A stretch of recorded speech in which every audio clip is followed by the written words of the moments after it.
All right, good evening and welcome to this special meeting of the Zoning and Design Review Board for, January 28th. Sandra, do you want to do roll call, please?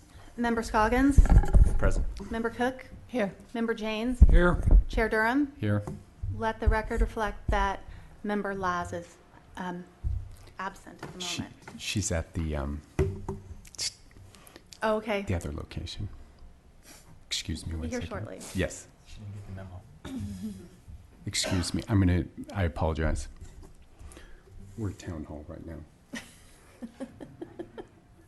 Yeah, we're at Town Hall. We're at City Hall.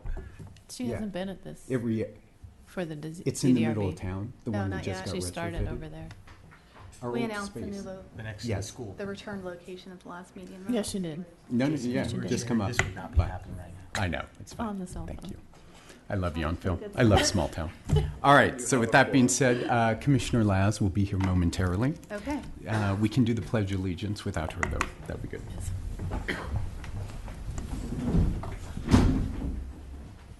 Pledge allegiance To the flag of the United States of America and to the republic for which it stands, one nation, under God, indivisible, with liberty and justice for all.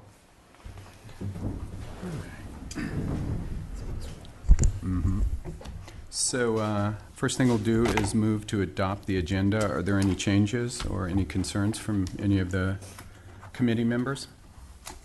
Hearing none, shall someone move to adopt the agenda? I'll move to adopt the agenda. And a second? I'll second. Excellent. And all in favor? Aye. Perfect. Oh, comments from the town manager. Very nice. Thank you, ZDRB members. It's a pleasure just to be here. One, on behalf of the town council and the town staff, we'd like to welcome you back to your home. It's been 7 months, and I'm sure you're excited, and it's not the first time somebody is, I will attest to you, went to our temporary quarters at the community center. But on behalf, we are pleased to welcome you back to the seismically reinforced and structured town hall and the council chambers. As you can see, we do have a slightly freshened appearance. There are a few other improvements, including display and things that are currently back ordered that will be finished. But I am pleased to report that principally the project is completed, one on time, and more importantly, slightly under budget. So we're very pleased to report that, and again, welcome you back to your official home. Secondly, and more importantly from that perspective, it's my honor to present to you a familiar face, but in a different role. And that is that upon the retirement of Bob Tiernan, I have selected Sandra Smith to serve as the town's planning and building director. And she has assumed that role, so I'd like to welcome her to that capacity. Again, it's a familiar face, but a new role. So on behalf of that, I'm very pleased to report that. Here, here. And I wanted to share with you a little bit of some of the organizational changes that are in place and will move forward. One, we are filling the organization's position with a management analyst that will share some responsibilities between planning and building and public works. And we will also be using a little bit of a hybrid staffing context, recognizing as a built-out community that we move forward, that we will see an overall reduction in applications. And of course, tonight you have 2 applicant related. But when we look at how do we right size, so part of our service delivery model will include the periodic use of planning consultants that will work as extension of town staff. That will allow our staff to focus on a lot of the regulatory policy and some of the state mandatory requirements for planning, but not put us in a situation where we're retaining full-time staff when that level of staff support may not be necessary based on the anticipated workload. But it's going to be a little different, so I just wanted to kind of let you know that as we move forward in the next year or two, in some cases you'll see some different folks working as extensions of town staff on specific projects based on the applicant. Also, want to appreciate all of your contributions and let you know that we will have upcoming very shortly. You've probably received your save the date for the volunteer appreciation dinner, which will be coming up shortly. I completely am missing the date right now, or I'd remind you all what that is, so I apologize for that. But it is an opportunity for us to come together with all of our other town volunteers and appreciate, because that is one of the neat things in a community of our size is what you do does have an impact on a daily basis. And the other thing, and I know that Sandra will talk a little bit more about that, we have a unique training opportunity that we want to make aware. The League of California Cities will be having its Planning Commission, Planning Officers Workshop, and it happens to be located in San Francisco. So it's in proximity. So Sandra will talk a bit more about that, and it's certainly something that if some of yours schedule, and I do realize that we're talking about a significant time commitment and not all of you may be able to make that, but if you have an interest, take a look and we'd be happy to chat with you more about that. So again, welcome back and congratulations to Sandra. Thank you, Steve. Thank you very much, Steve. So we will move past. We have no minutes. And is there anybody who would like to make a public comment of an item that is not on the agenda? So seeing that, we will move forward to no consent calendar as well. So we'll move on to 8.1, the design review for the Alan Wang residence. And I need to recuse myself because of the proximity of my home to this applicant. So Vice Chair Scoggins will take over at this point.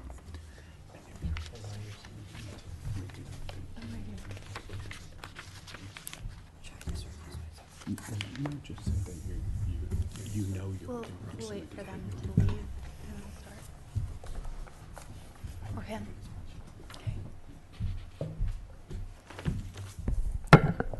Sandra, take it away. All right. Good evening. Tonight you have before you design review for a new single-family residence on a vacant parcel in Old Town, and the parcel is located at the southwest corner of Jefferson and Starkey Streets. It's a 7,800 square foot parcel, and the applicant proposes a 1,947 square foot two-story single-family residence with the entrance facing Starkey Street and with a 398 square foot detached two-car garage at the rear half of the parcel and facing onto Jefferson.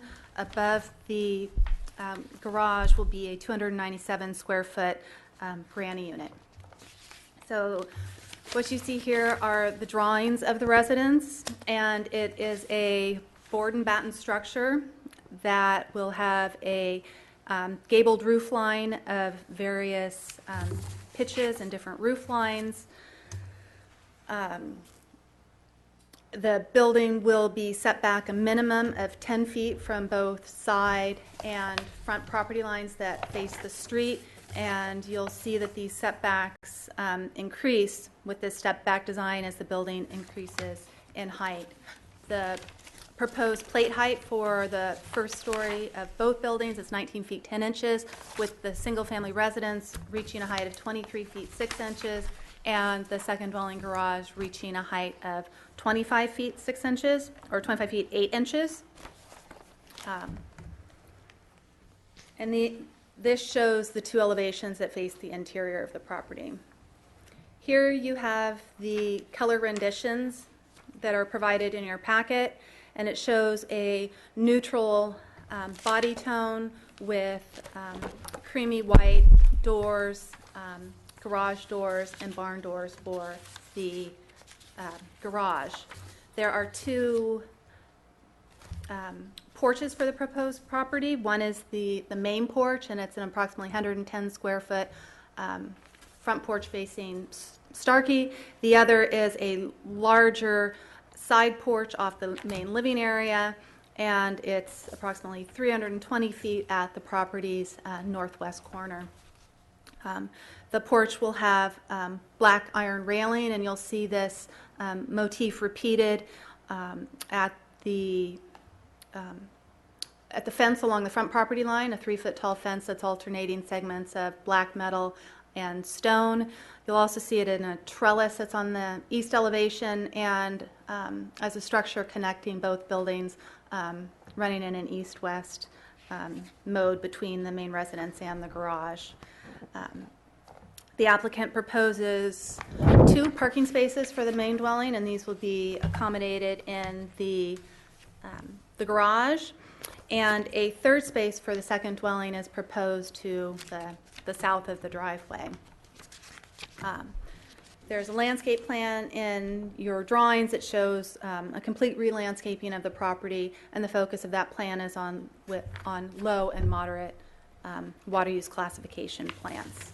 This slide here shows the proposed colors and materials and site plan and the landscape plan. I do have some presentation boards I'd like to pass out to you so you can get a better sense of the color. These are the watercolor elevations provided by the architect. This sheet has examples of some of the different materials. And this one is simply photos of the site, and I'll assume you know these from being familiar with the property. So the residence itself complies with many of the design guidelines that are specific to the town's Old Town Historic District, and staff is supportive of the design and finds that it's consistent. We really only have a couple of minor points of the project that we want to comment on, and all of these points have been included as proposed conditions of approval. One relates to the stone exterior siding that's on the first floor of the garage, and it wraps a distance of 2 feet around both the north and south building corner facing the street. And we find this is in conflict with the requirement that building materials shall appear integral to the building construction. We've seen this transition before on other structures, and the recommendation of staff is that the stone continue the full length of the north and south elevations so that it's not a break that's visible from the street, but that the rear side could be the board and batten siding, and that would face the applicant's backyard. Another concern is the open parking space that's provided for the second dwelling that's shown to the south of the driveway. And what this space does is widen the curb cut in the driveway to a width of 31 feet, which exceeds the 18-foot width that's a requirement of the code. And it ends up eliminating an additional on-street parking space. So we think that this can be modified slightly to use the driveway to accommodate this space, and to use it for the vehicle movement in order to pull off to the south side of the garage. And that way we can maintain a more narrow driveway cut. The only other concerns relate to the landscaping based on plants selected from the applicant. And you can see here the south and west elevations. The applicant is proposing a holly bush that can grow to a height of 8 feet or taller. And the town's requirements for fencing also apply to landscape screening, where it's used for privacy and used in a hedge manner like this. The property owner to the south has expressed concern because of the proximity of his windows, and he'd like to see the fence kept to the landscaping kept to a height of 6 feet. The applicant's agreeable to this, and it's included as a condition. If, however, the applicant can get the written consent of the neighbor, it could go up to 8 feet. So we are recommending approval of the project. You have the proposed conditions of approval as attachment A, and I'm happy to answer any questions if you have them. Any questions for Sandra? Staff? Yes, one. Sandra, is it staff's interpretation of the ordinance, recognizing that second units are ministerial approval, that an independent living facility includes laundry facilities? It's not listed on the required. Right, that's why I asked Right. if it was No. your interpretation. No, lots of people use laundry facilities to do their clothes. It's not a strict requirement of the space. Okay. Any other questions? So just I'm not quite sure what the condition is about the garage. You want them to move the garage west, back into the No. backyard? This is a good illustration here. So here you see the garage, Mm-hmm. and these pavers out front are Right. the driveway. We'd like to keep the driveway curb cut to the 18-foot Right. width of that garage. They were proposing a third stall to come in directly from this angle. We believe that with some, with a relocation of the fence, that a vehicle could come in on the driveway and pull off to the side in this location, Okay. a little further back to facilitate the vehicle movement, and that could satisfy the third parking space better than creating a very wide curb cut and losing an on-street parking space. Isn't the curb all just gravel? It is. So there's really, are you going to ask that they remove the gravel to the left of those pavers? Because otherwise they'll just, I mean, if you're trying to keep that as a parking space, but then that area is left gravel, then people will just park there anyway. Well, if it appears as perhaps an extension of the paver, something that doesn't appear so obvious as a driveway. Okay. Granted, it's more difficult in a location where you don't have curb to create that appearance. Yeah, I don't know that that would Challenge in really stop somebody from parking if they have the gravel right there and there is no curb cut, then there doesn't seem to be a reason to make them move the fence because they're going to park there anyway. So an extension of landscaping along that east boundary could create that barrier necessary to illustrate that it's not a driveway, but still allow the movement once you're on the property. Then somebody could park there because there Mhm. couldn't be a car going in that direction. Mm-hmm. Okay. Good call. So did you just revise your condition, or was there an outcome of that? Well, that was my conversation? thought. Yeah. No, that was just a discussion Okay. of some of the options. Perfect. You already asked your question. No other questions for Sandra?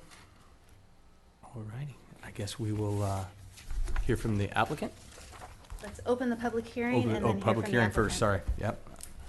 Public hearing, please. If anyone has any comments on this agenda item. We'll hear from the applicant first. Oh, I thought you Sorry. said, all right. We'll open the public hearing in order to hear from the Perfect. applicant. Listen to Sandra, not me. Hi, good evening. Hi. My name is Barbara Allen. I lived in Yountville with my family at 1876 Heritage Way. We've been here since 1992. We're here to submit our plan for approval to build our family home at 6699 Jefferson Street. Thank you. When completed, this new house will serve as a full-time home for me, my husband, and our 12-year-old niece who goes to school in Napa. My sister, brother-in-law, and the 6-year-old niece will likely to visit with us and stay with us a few weeks every summer. We plan to build a cottage-style house that conforms to the architectural character of Yountville's Old Town residential neighborhood. We have no interest in making an edgy architectural fashion statement. There's no pool and no large fireplaces. We're going to have very well insulated walls and fans in almost every room because we want to minimize the energy consumption. And the landscape design is focused on keeping water consumption to a minimum. We only have a small lawn for our little dogs. Our architect, Anguston, and our landscape designer, Kaylee Carlin, they both live and work in the valley. And in our view, they've done an excellent job creating an attractive family home that blends in very well with the surrounding neighborhood. We hope you agree with us. Anne is here to discuss the details of our plans and answer all your questions. We thank you for your consideration. Thank you.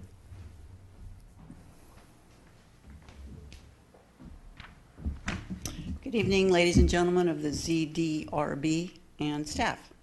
My name is Ann Guston. I am actually the designer for the Allen's proposed new residence before you this evening. And this is my first experience working in Yountville, and I would like to say that so far it's been a pleasure to work with the new Planning and Building Director. This project is a new two-bedroom, single-family residence and detached garage with a second unit above to be built on the 7,800 square foot vacant parcel located at the corner of Starkey and Jefferson. The front of the residence faces Starkey, while the garage will be entered from Jefferson Street. The proposed tabulations are spelled out well in the staff report and on the plans, so I won't repeat them all here again for you tonight. Just to say that we have met all the floor areas, the height requirements, setbacks, which can be seen in your packet both on the site plan and the dimensions, elevations, and sections. The project before you is, Barbara said, is a modest cottage-style home with a detached garage reminiscent of an old farmhouse and barn. It was the owner's wish that it be designed to blend with the surrounding homes, many of which were built in the early 1900s and vary in style. Our front facade includes varied gabled roof lines which step progressively back from the street, a covered front porch with details such as the decorative porch posts, knee braces, and we're proposing dark iron look divided windows.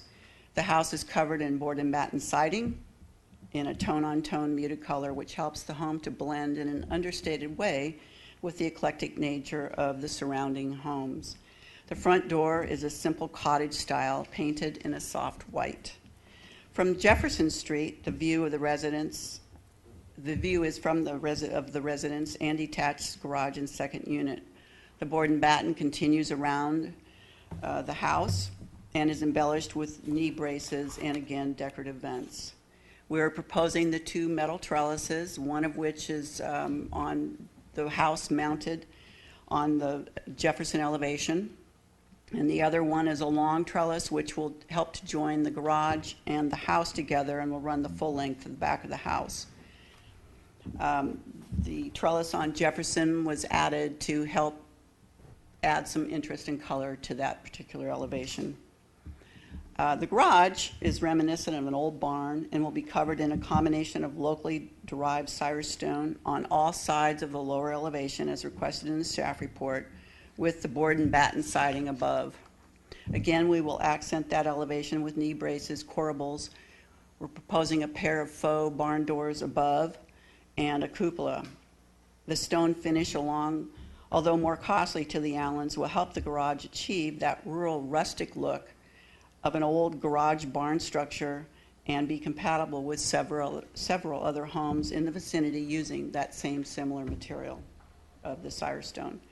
The two garage doors are a carriage style, which were quite common in earlier times, and along with the barn doors above will also be painted that soft white color. The second unit is entered by an exterior metal stair located at the west end of the garage, so the back side there you can see. There are limited windows on both the north and south side of the unit, and we're located intentionally high off the ground, off the floor for privacy.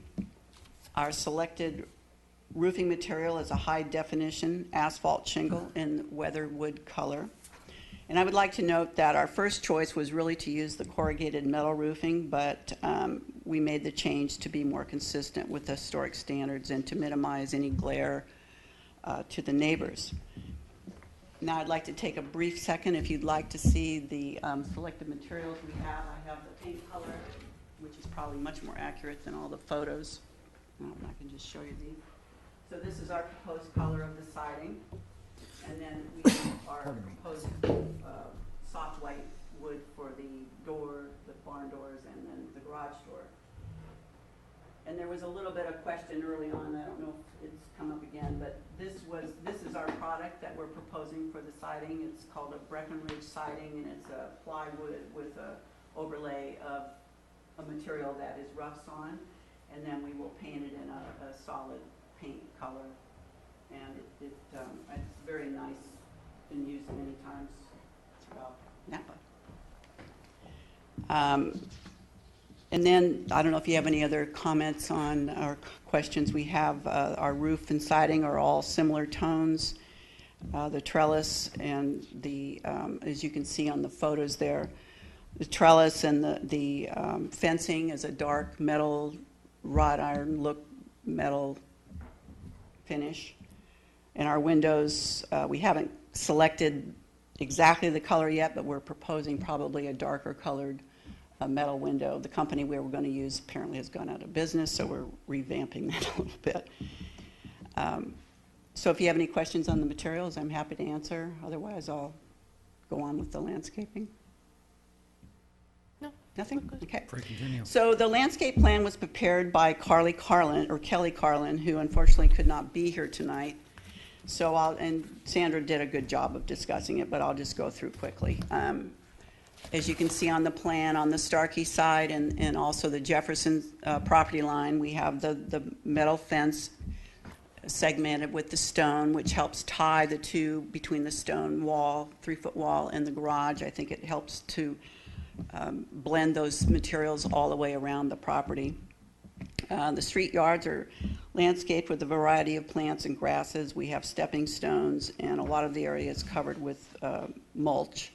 The Starkey elevation will have the holly hedge along the north side of the north side of the porch, and the Allens have agreed to keep that trimmed to a maximum of 6 feet in height. At the transition between the back porch, which you can see at the top of the page, there is a Meyer lemon tree, and then the front of the hedge. In front of the hedge are roses and hydrangeas, which are more at the top of the sheet towards the Starkey Street. At the corner of Starkey and Jefferson, there is a beautiful fir tree, which is to be protected and retained. Other plants along Jefferson are the hydrangeas, camellias, low-growing pittosporum, and others. And anchoring the corner of the driveway where the pavers are is a strawberry tree. White clematis will grow on the trellis that's mounted to the side of the house on Jefferson.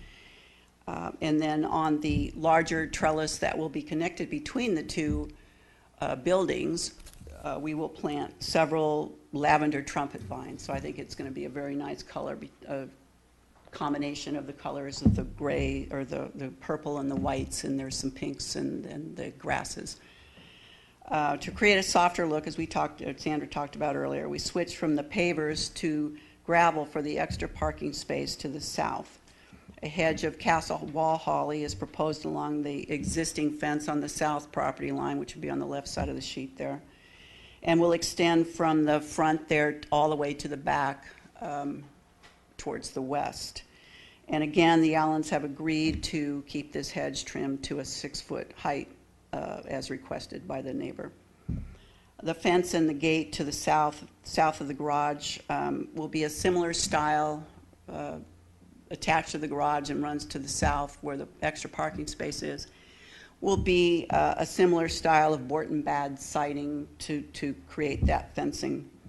And just so you know, the backyard is planned to have a vegetable garden, a small lawn area, which we also have agreed to change slightly to accommodate the drip line of the oaks, and other plantings, other low rock walls, and some stepping stones. And then attached also in your packet is a civil plan which we prepared. It starts to show about the finished grades. We have to raise the grade a little bit because the lot is actually lower than the street. So we're proposing to bring it up so that we can get drainage from the lot out to the street, or at least away from the house. And it begins to show you the elevations of the difference of the elevation of the house and how it hits with the roof lines. So to conclude, I would just say that I feel strongly that this house and garage will be received as a fitting improvement by the surrounding neighbors and to the Old Town area in general. It was designed to be a family home with attention to detail and a welcoming front porch. A home to be comfortable in. So thank you for listening, and I'll be happy to address any questions or comments you might have regarding this project. I hope we can agree to approve it this evening with the conditions as we work through. Great. Any questions for the applicant or the architect? Just one, pardon me. Does the applicant take any exception to the proposed conditions of approval? There are a couple that we would like to discuss. No. No? I have one thing I like to address the board before We finish with approve, answer okay. questions. The conditions, yes, we agree. About the walls and the other things. The height limit, or the fence, the hedge heights, and So no objection to the proposed conditions of approval? I would say that the one I might ask that we maybe discuss is the one that has to do with the 20-foot, as I understand it, radius that is required to protect the fir tree. Our house is situated so that it's only 10 feet away from that fir tree, so I just want to put it in record that it's going to be hard to maintain a 20-foot radius around that tree and build a house at the same time. Sandra and I talked about it, and we're willing to tread lightly and be very responsible while digging for the foundation, doing it in a manner that is, more respective of the roots of that tree. But I don't think that we want to be limited 100% to 20-foot radius of fencing around that tree. Also, the fact is that 20-foot radius is actually out into the asphalt of the street, so it's kind of difficult to do that. So I don't know if we can agree to somehow modify that. Could I respond to just a Yeah. couple items? First, regarding the tree protection zone for the fir, that's the recommended zone. The arborist works with applicants on the site when that can't be achieved to get the best fencing that can be achieved on the property, but also to call attention to the need to be sensitive to that tree during construction so that it's on the plans and that the construction crews and those doing the foundations are aware that special measures, should be taken.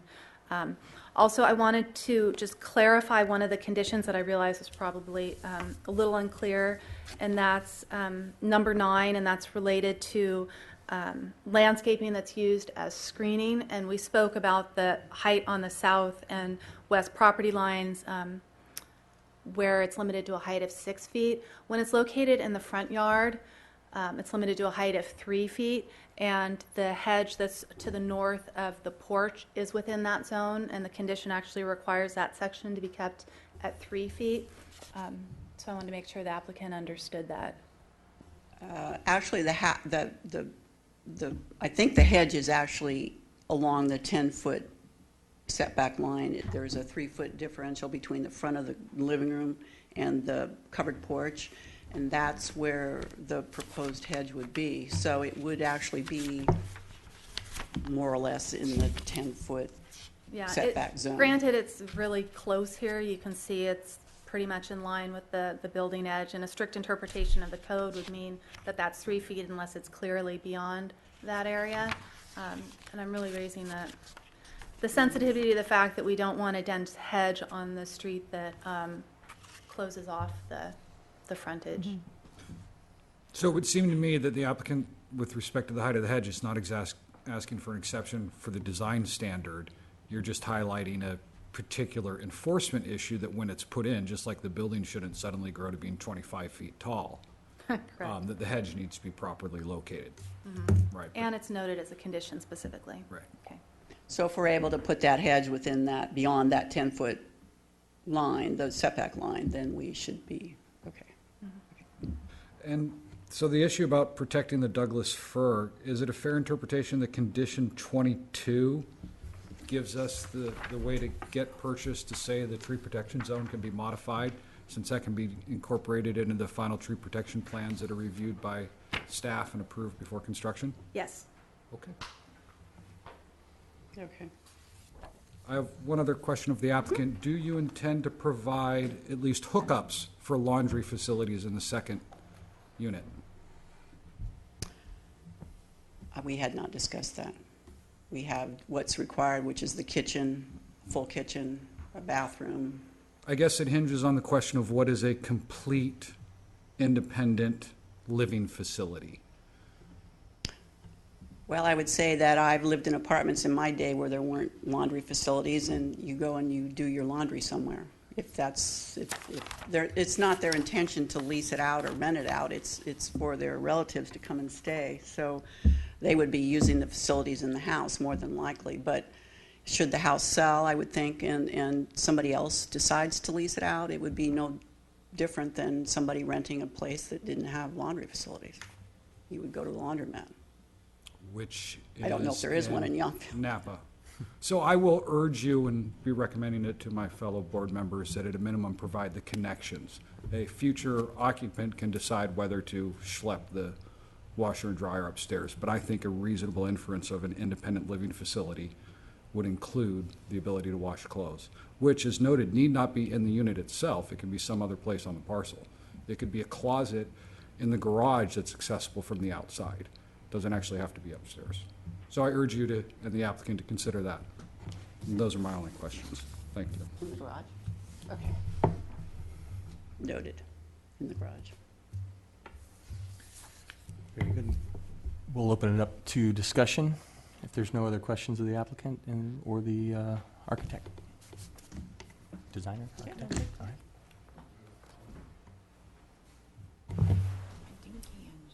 Eric? Public hearing is still open. Yep.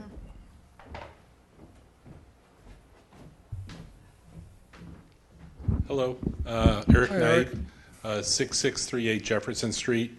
I came here, I don't have any issues with the design of the home, and the home looks beautiful, and we're looking forward to Alan's being a neighbor. I was just coming to speak briefly and specifically about the right-of-way on the property on Starkey and Jefferson, and there is some general information in the report about the shoulder apron. I just wanted to come by to emphasize to you the importance, in my mind, for Old Town. A very important characteristic is the gravel apron in the street right-of-way, and that hopefully the staff report talks about there'll be gravel in the aprons and in the town right-of-way, but that maybe be a condition of approval, that it's clear that it stays that way. Sometimes it's an issue that kind of gets, it slips by, and in Old Town, I mean, recently when the Jefferson Street was repaved, one of the neighbors on Jefferson north of Madison, I guess, had the company pave up to their fence and paved asphalt right up to a concrete curb where they have an ornamental iron fence, which took away that gravel apron in Old Town. It's just a very important characteristic of Old Town when you're walking through this community, that it's not paved all the way from one side to the other, that there's not concrete curbs.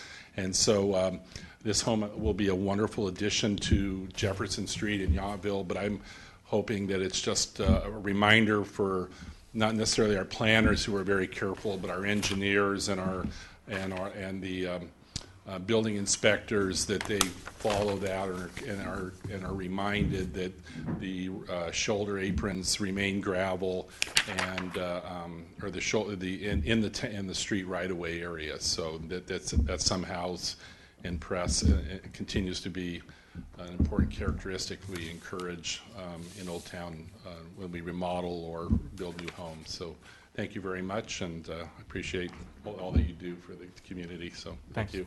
Thank you.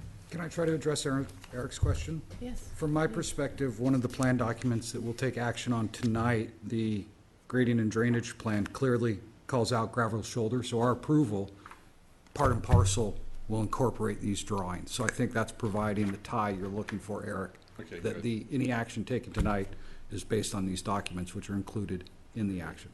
Good. Just here to emphasize that, because sometimes things like that. The curb you're speaking of, I think I know it's an existing curb. It was there when the, From the previous home that was there before? Yes. Asphalted all the way up to. and so was the asphalt. It was just in poor condition. The condition wasn't changed. It was Okay. just maintained. All right. Thank you. You're welcome. Good night. Does anyone else have any comments? Yeah. Sure. I would like to have a special request about the parking, the third parking. Right now, the staff report suggests that we go in the driveway, then going south into the parking spot, the third one. To me, it's a little difficult to do. It's much easier to go in and out that third parking from Jefferson Street. Our daughter will be most likely going to come visit a lot. They have two little ones, two toddlers with a dog, and we drive SUVs. When you get, unloading the kids and the strollers and the dogs barking, diaper bags and all that, it gets too difficult. They won't park in that parking spot. They just park on the street. So it defeats the purpose of trying to save a street parking when somebody's not going to use that parking spot. It's easier to go in and out from Jefferson. I will appreciate your consideration for that as a request. Thank you. We'll close the public hearing now and move into deliberation, discussion. The board?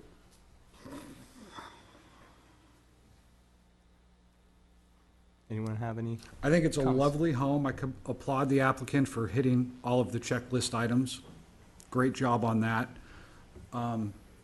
Little bit of disconnect, but what I heard earlier was no objection to the conditions of approval, so I'll support any motion that includes all of them with the addition of, again, I think it's a reasonable interpretation of the ordinance, that the provision for the ability to hook up independently accessible laundry facilities be included for the second unit.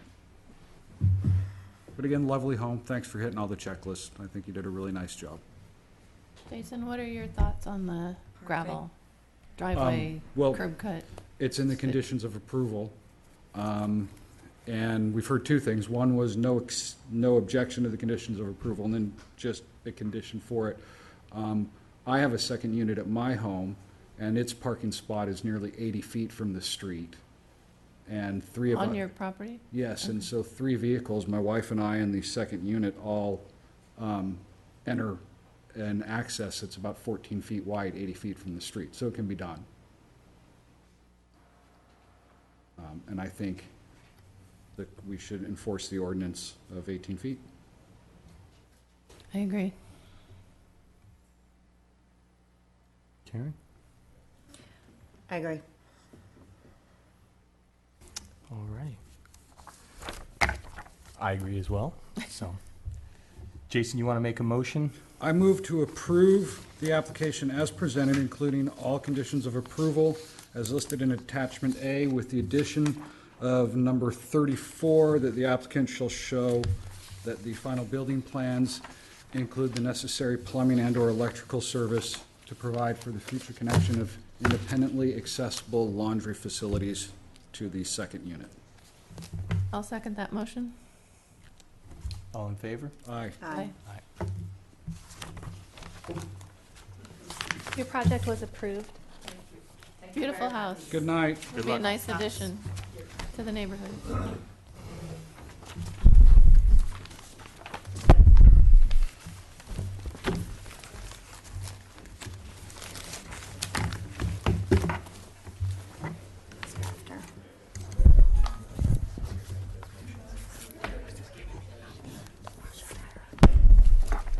The reason second units are ministerial approval is that the state of California said to all local jurisdictions, you will allow second units. You can't deny them because it creates rental stock housing. It won't necessarily force you to rent it. Right. So I think the implicit trade-off is if there is no discretion about approving a second unit because it's creating rental stock housing. I think it's a reasonable trade-off to say it needs to actually need be to have- functional as a I'm back. rental. In the example of apartment building, I mean, when I was living in college, we had a laundry in the. So that was your purpose, was to make it more of a fitting that description? Yeah, Okay. Yeah, and I think it's fair. Okay. that's what I thought. Does that make sense? Mm-hmm. Okay. Welcome back, Jeff. Thank you very much. Thank you, Vice Chair Scoggins. So we shall move on to 8.2, the design review of Ryder Yountville, 1901 Yountville Crossroad, and Commissioner Cook has something to say. I need to recuse myself from this discussion due to proximity. Thank you.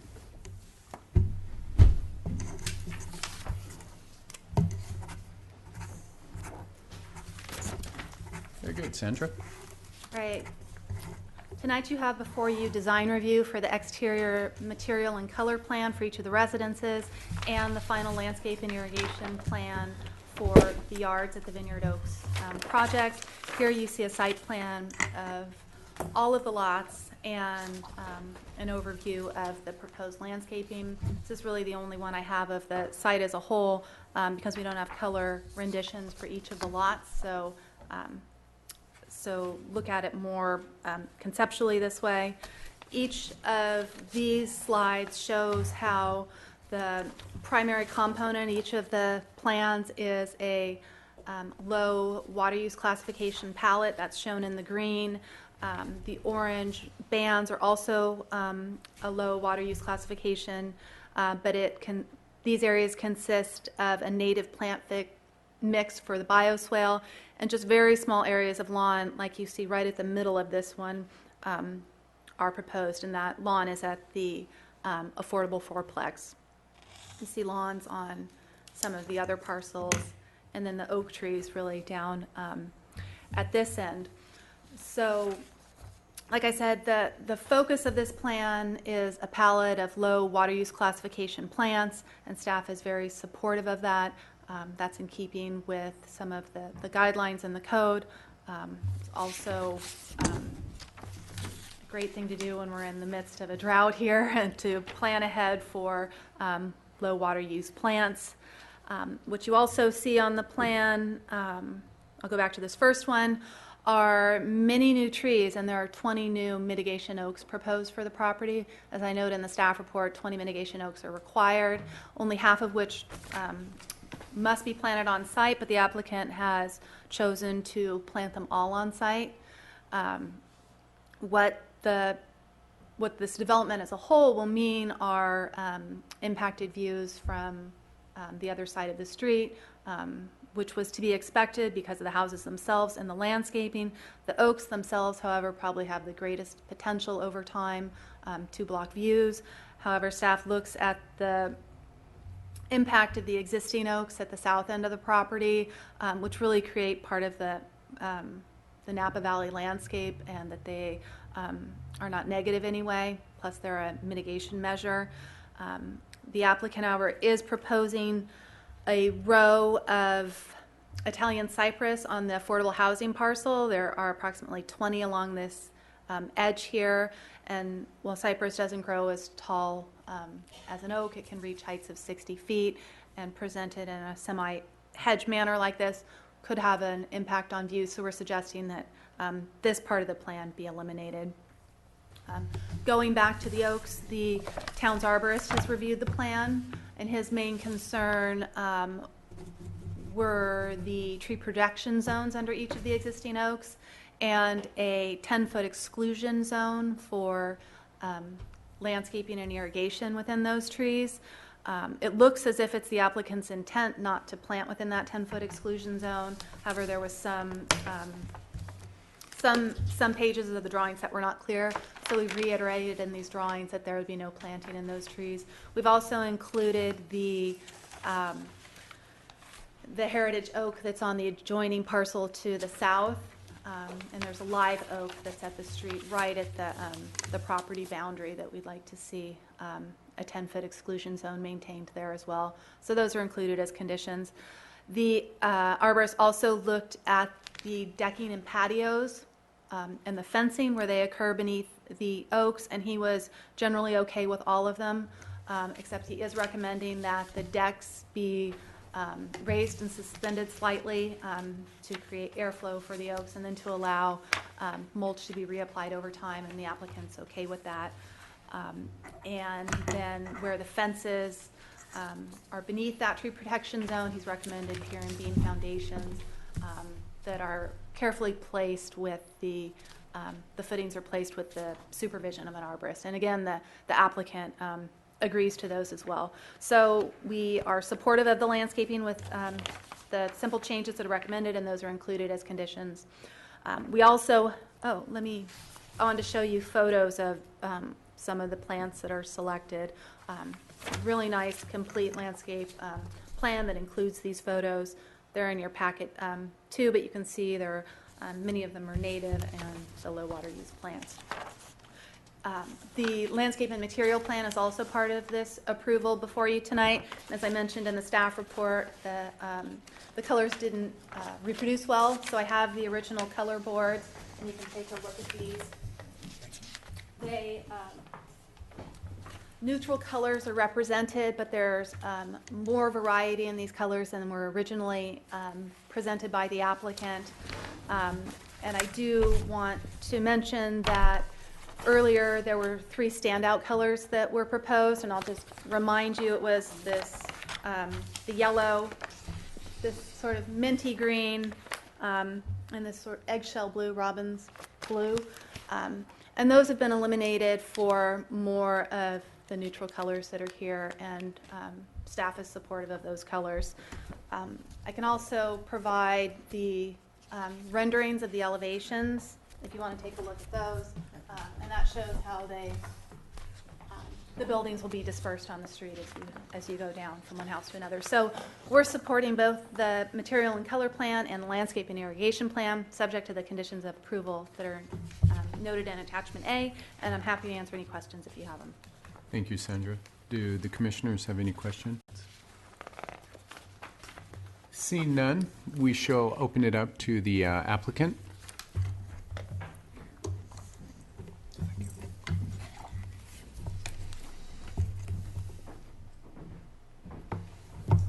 Good evening, members of the board. I'm Jay Ryder with Ryder Homes. We are the applicant.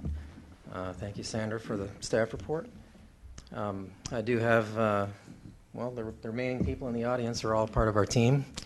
Our architect who developed the colors, as well as the landscape architect, are here to answer your questions, and as well as myself for anything that's directed at the developer. I did look at the conditions of approval. It seems to be driven mainly by the arborist comments, and we're okay with everything. We just might have a few clarifications with the arborist on some of the requirements, but we hope for an approval tonight. Thank you.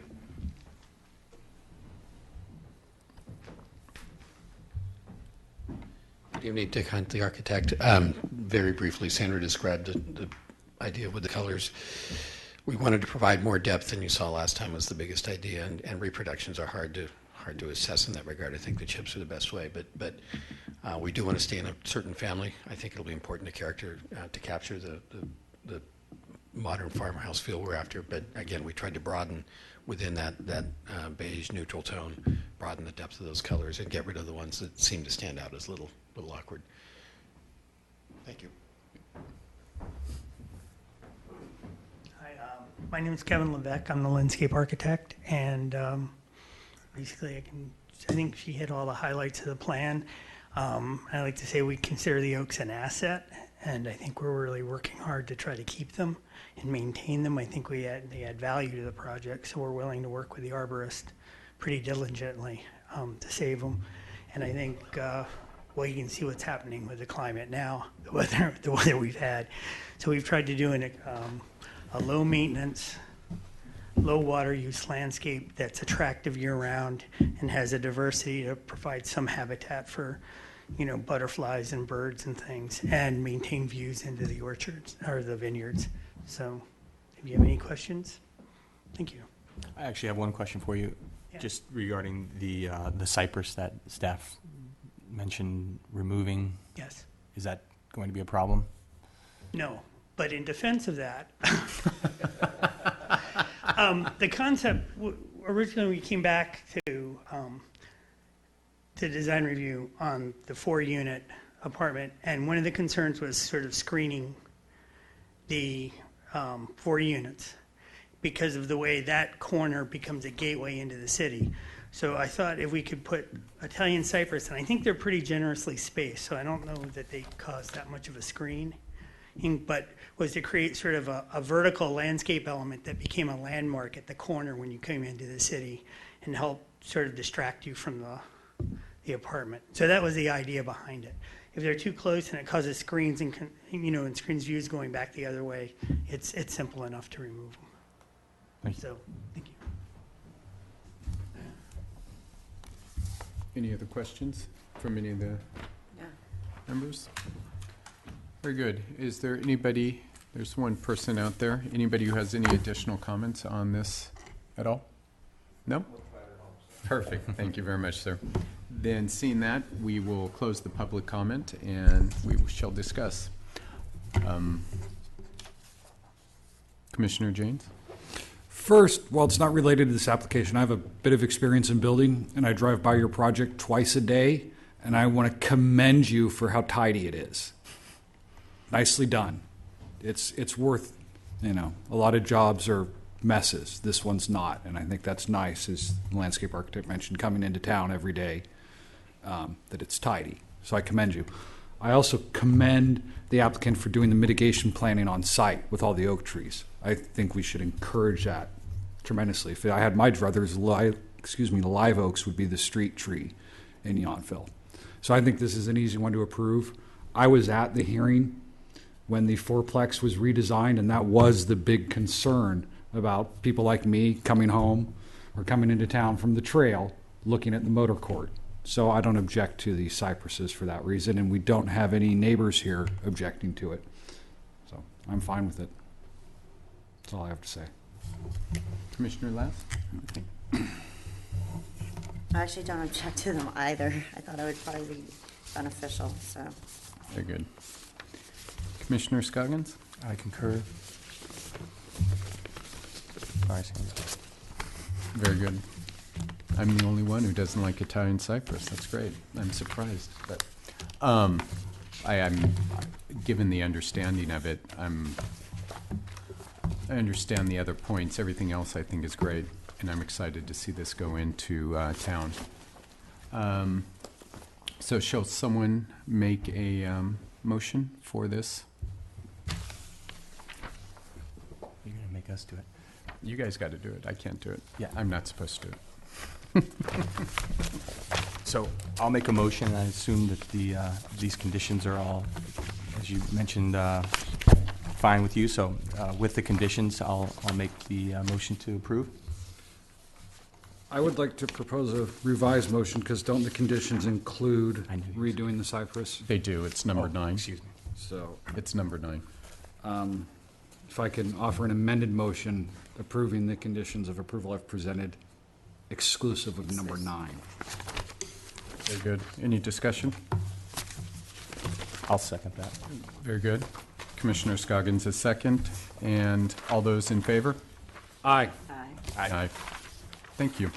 Very good. Good luck. Thank you. Your plan has been approved.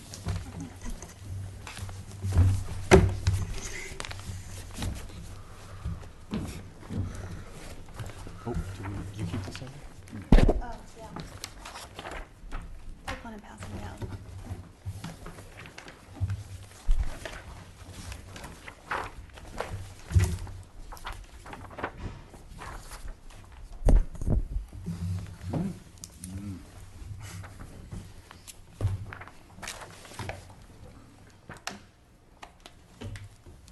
Very good. Shall we move on to the presentation and discussion of town staff? We don't have anything there. Yeah, I know. Oh, so we'll go to staff board reports. Sorry. So I've just sent around a handout, and it's mentioned in here that the League of California Cities is having their 2014 Planning Commissioner Academy, and this is held annually. It generally rotates between Southern California and San Francisco. This year it's in San Francisco, and it presents an opportunity for those of you who may wish to go. They're finally releasing what the different sessions will be, what the topics of those are, and that's on this list before you. They're generally on Wednesday and Thursday of that week. So I'm presenting it to you to see if there's interest from any of you or all of you to attend. I'll want to know your level of interest. If you want to go 1 day, 2 days, if you stay 2, we'll need to cover a hotel room for you. And so I'll need to determine whether we have the budget to send or I'll try to pull that budget together if all of you are interested in going. But I think it's a great opportunity. It will hit on things that you probably don't know about, just on the basics of planning, but it'll also hit on CEQA and how to run meetings, and it will probably be very informative and useful to you as you sit in this volunteer position on the ZDRB. We did have training last Wednesday up in St. Helena, and Karen attended that, and there were 3 different. Adabaker. Sure did. Nice work. Yeah. Well, that was Good. good. I Good. thought it was very helpful, very educational. Sandra, real quick, I apologize. There's no date on here. When is this? Oh, it's March 26th through the 28th, What days of the week are those? Wednesday, looks like Thursday, and Wednesday. Friday. Yeah, okay, not gonna happen. Okay. So Jason's out. I might be in, I just need to check. Yeah, go ahead and check your schedules, email me and let you know. If And there are can you- those of you who have a special interest, we can make it happen, so. Thank you. Can we do one day, or do we You need to can. do all 3 Mhm. days, or, okay? I got you, you're out. So that was the only thing I was gonna add in staff and board reports. There's not really too much going on building-wise, although there are permits that are beginning to issue. For example, Lavender Inn will be building their 9th guest suite. The Vineyard Oaks project is interested in pulling the rest of their permits. They're charging ahead on that project. We did receive drawings in December for the Stewart project, and we're in a first round of comments to them. We think they're gearing up for a start of construction in the spring. That would be And nice. then next Tuesday, February 4th, the Masonry request to temporarily use the RH parcel is back on the agenda. It was continued from December because they're anticipating losing their Stewart There- Cellars. their storage at Stewart Cellars. And what about the parking lot? The parking lot did not receive positive feedback from the council. They wanted to see more. They didn't think it was acceptable to have a parking lot in the center of town for 15 years. We discussed it with the attorney, and we were hoping to discuss it more with Philippe Gentil, who could be a potential tenant of a retail use, but that's not really going anywhere right now. And what about the space next door to Priest Ranch Shummerston? That is sitting vacant, and they're not acting on their approved entitlement. We're considering looking at a vacant storefront ordinance that would require the space be filled with an active use, and that an owner couldn't turn down willing and able tenants if they're available. Just beginning to look at that, though. That's not. Must use your space. Or at least Interesting paper it over, idea. for God's sakes. We potentially have the same issue up at Washington Square. Yeah, I was going to ask definitely. about that. Although we also have papered over windows at the Raz Gallery space. Yeah. But just this last week, we received an application from the Thomas Keller Restaurant Group to do an ice cream store there. It's funny how everything comes My full idea. circle. Yeah. So I guess there was more than I thought was happening. This is a lot more than, And did I miss something in all the work that went on in Bouchon? There was no notice that was sent out? For the frontage improvements? Yeah. I think there were press releases. Better to do, but that's okay. There were press releases that were issued. Okay. They were satisfying conditions of approval from, Okay. from a restaurant expansion that happened, I'll say, 3 years ago. Okay. It was deferred. And what about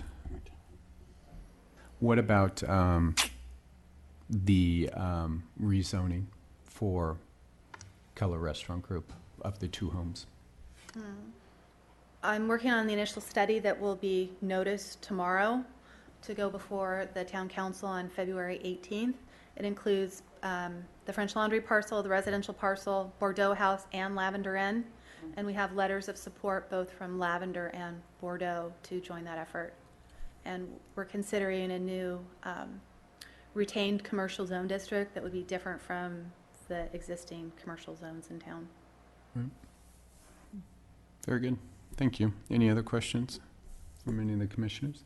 Oh, lastly, February 11th meeting? It doesn't look like we'll be having a meeting then, Very good. so enjoy the day off, night off. Thank you. So we have it off unless you tell us otherwise. It's off because I would have to notice it by Friday, and there Oh, are no okay. projects in the queue. And we're all clear where the new meetings are? No, okay. Yes. We'll talk after the meeting. Very good. So, with that being said, we will, we'll close this meeting till our March meeting. So this meeting is adjourned. Thank you. Thank you. Congrats, Sandra.